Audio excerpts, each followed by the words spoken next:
Welcome to Luca and Miguel. Enjoy the video. You start by installing Stylus and enabling it immediately. Open the Chrome Web Store and add Stylus to Chrome.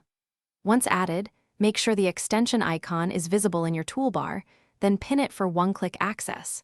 You need to grant basic permissions so Stylus can inject styles into pages you choose. Next, open the extension menu and select Manage. This gives you the editor and access to user styles. Doing this now prevents delays later when you start creating or applying styles. You create a new style by clicking Write New Style, name it clearly and target the right URL pattern so it only runs where you want. Once done, paste CSS rules or type simple selectors and properties, and use the built-in test area to confirm selectors match elements. Make sure to set the match URL correctly, exact, domain, or wildcard, because that determines when the style applies. Save the style, then enable it. It should immediately modify the page if your selectors are correct.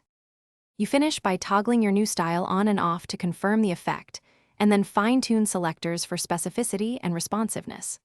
Once done, test across pages and adjust media queries if needed so the style adapts to different widths.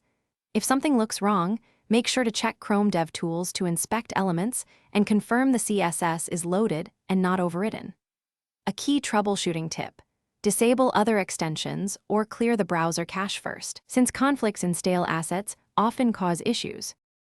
Thanks for watching and please subscribe. It's the best investment you'll ever make.